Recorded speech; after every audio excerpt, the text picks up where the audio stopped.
And welcome, everybody, to this edition of the PAC-Man Podcast on the BMG Network. I'm Ted Flint, your host, and we have some good news to report on the COVID front. We hope it's good news. The numbers are going in the right direction, not just here in New York State, but across much of the country and much of the world, for that matter. According to WorldNet Daily, new cases worldwide for the week of January 24th through the 30th, similar to the level of the previous week, though the number of new deaths increased 9% to more than 59,000. That's the bad news. That reflects the usual lag between infection and death, according to the UN.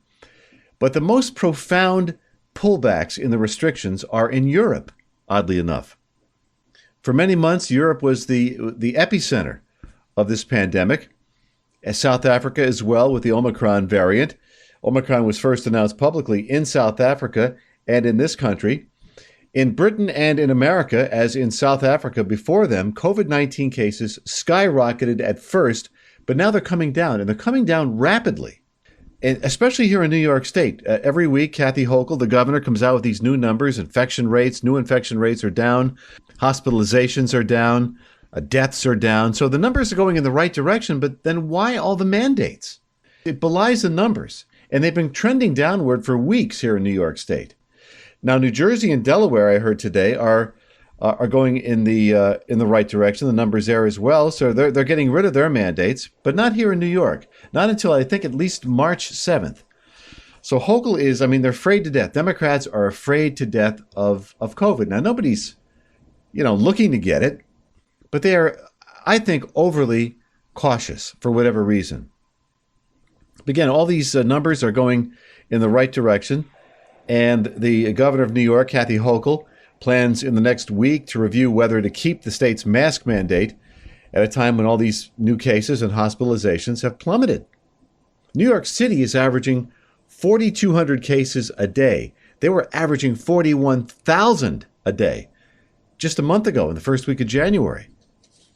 So, I think that's good news. And I think we're going to get back at some point, whether the progressives want it or not. I think people are going to say enough's enough with the mask mandates. I don't wear a mask when I'm working in the state capitol.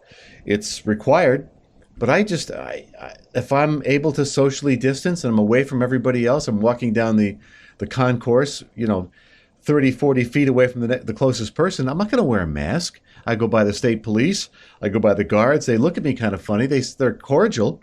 I get some funny looks, but I'm not going to wear a mask unless I'm unable to socially distance. I'm going to use my common sense. It should be a personal choice, as everybody knows.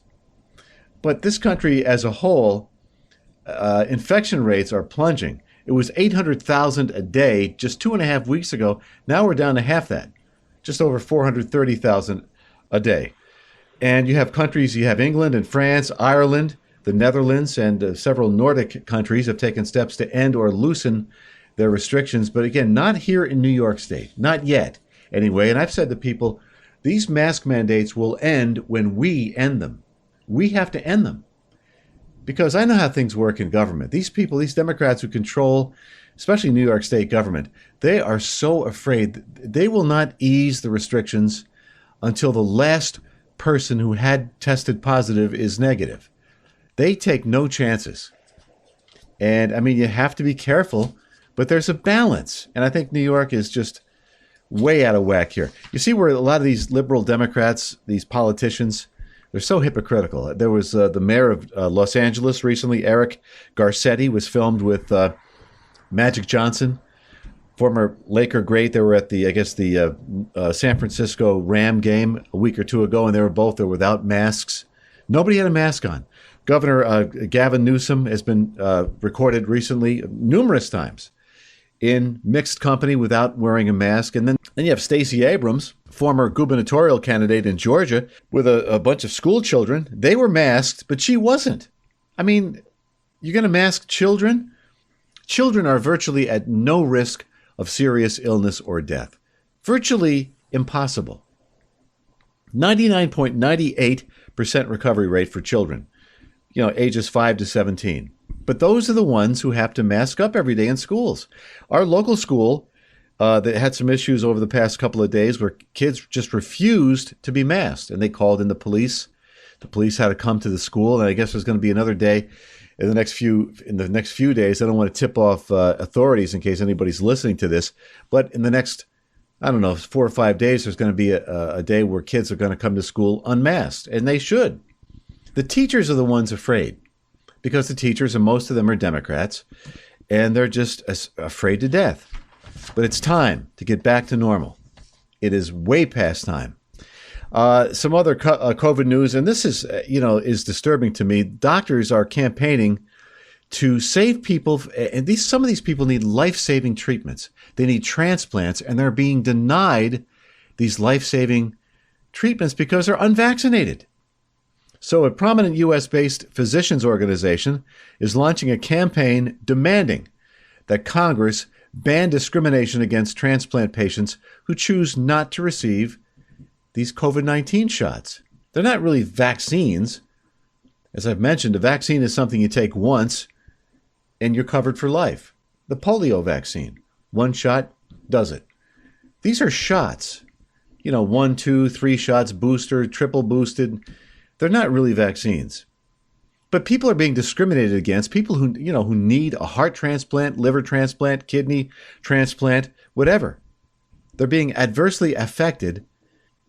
Some hospital corporations are denying patients these life-saving organ transplants because they're not vaccinated. Have you ever heard anything so ridiculous in your life? What is happening here? In one case, I'm looking at WorldNet Daily here, permission was denied even though the transplant patient had a donor lined up. So the Association of American Physicians and Surgeons is offering an online process to allow Americans to email their members of Congress. This is unbelievable that we have to go through this. The AAPS demanding that transplant centers be legally prohibited from treating an individual as ineligible to donate or receive an organ or assign a lower priority to an individual waiting to receive an organ if that individual has declined to receive a COVID-19 vaccine. So in other words, either you get vaccinated or else. You don't have the freedom to choose any longer. So they're proposing legislation, this group, and this is a trend that's been going on. In one recent incident in Massachusetts, this was reported initially by lifenews.com, a Boston hospital removed a dying man's name from a heart transplant list because of his vaccination status. The situation involves 31-year-old DJ Ferguson, whose heart has deteriorated to the point it no longer works on its own.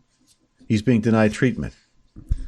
And Michelle Malkin, columnist, nationally known columnist, has written about these discriminatory practices. She points out the irony that federal law allows illegals to be given emergency room care regardless of their vaccination status. This is crazy. When are Americans going to just wake up and say enough is enough with this nonsense? People are here illegally. They don't have to be vaccinated, and they get emergency room care regardless of their vax status.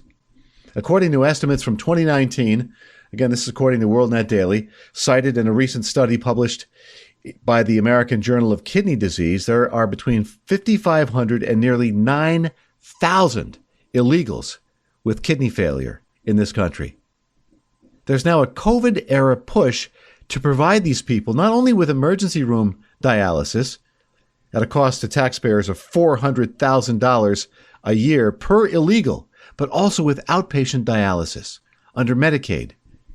This is unbelievable. Every Democrat I would gather, and I would bet 9 to 5, every single Democrat in Congress is for this. Provide illegals with the care they need, but not American citizens who need a heart transplant. We've arrived now at a situation, it's insane, where unlawful immigration status provides us more protection, or provides some more protection than those who are unvaccinated. Healthcare is a taxpayer-subsidized right for illegal aliens, but not, as Malkin pointed out, not for faithful pro-life Christians. What we're encountering here is flat out not just medical tyranny, but tyranny in general.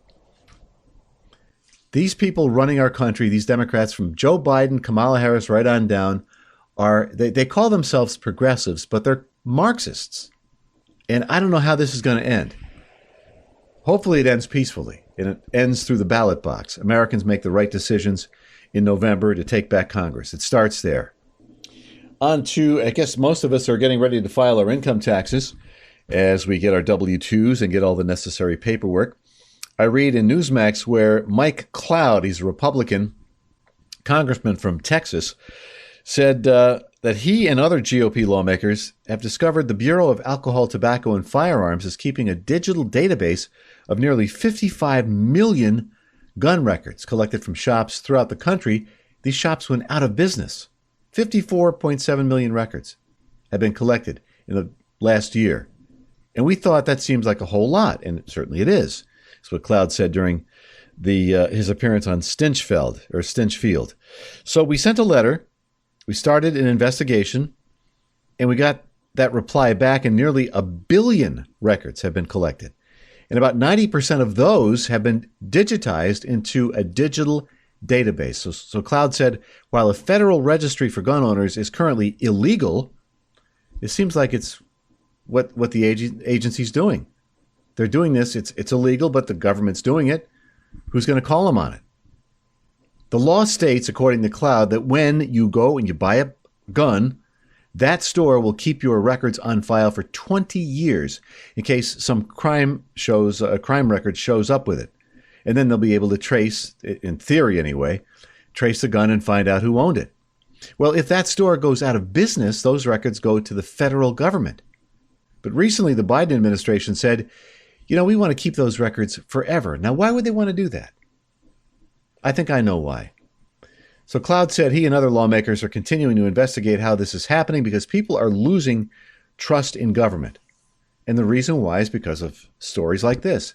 The government is usurping more and more of our individual rights and freedoms, and they're acquiring more authority for themselves.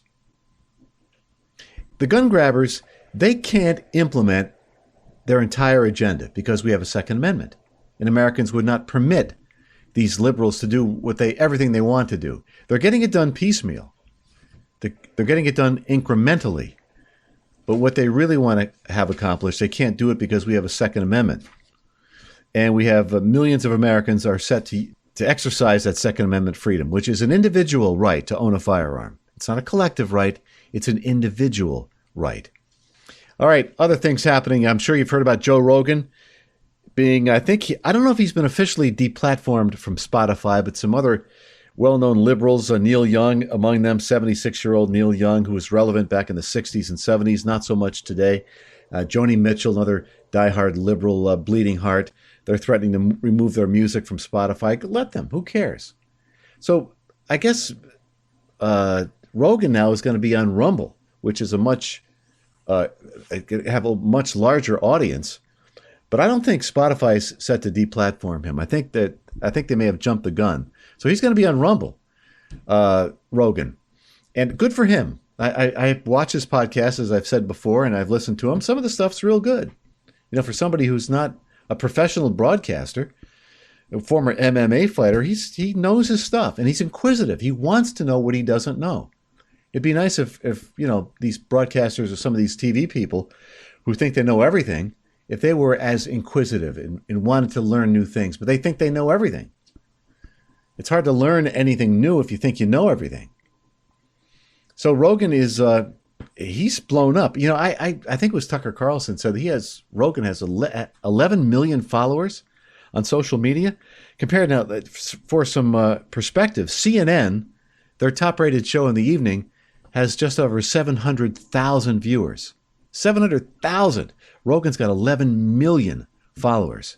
Now, why would Spotify want to dump him? Because he's offering he interviewed 2 doctors who have different views on COVID, as I've talked about. I don't want to repeat myself. But speaking of Spotify, we're on Spotify. This program is on Spotify. It's on iHeart, Amazon, Stitcher, TuneIn Alexa. And of course, the home base is the BMG network. That's where you want to listen to us. Wherever you listen to your podcast, you can listen to the PAC-Man Podcast with me, Ted Flint. We have so much fine programming up on the BMG network for you. We have the Ken Burns Show on Mondays, Adrian Ross on Tuesday. This program heard Wednesdays. And my daughter Madeline has a show every other week, I guess it is. She's done 3 broadcasts. She's back in school, so she's very busy. But it's called The Essentials with Maddie Flint. And we have columns up there for you. We have all kinds of different programming. We're growing.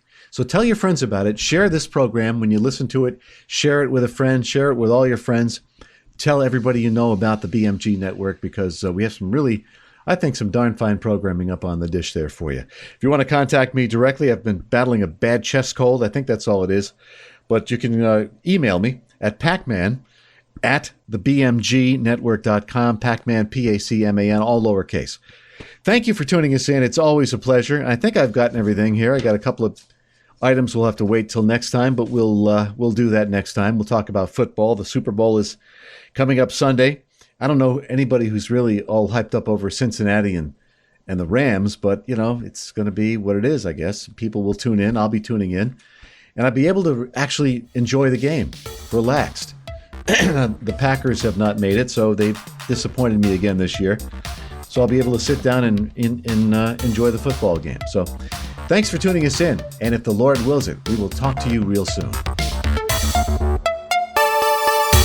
The Pac-Man Podcast was produced and edited in the BMG studio. Music by Kevin MacLeod. For more episodes of the Pac-Man Podcast, go to thebmgnetwork.com or go to the BMG Network on Facebook. And be sure to tune in to the next episode of the Pac-Man Podcast with Ted Flint.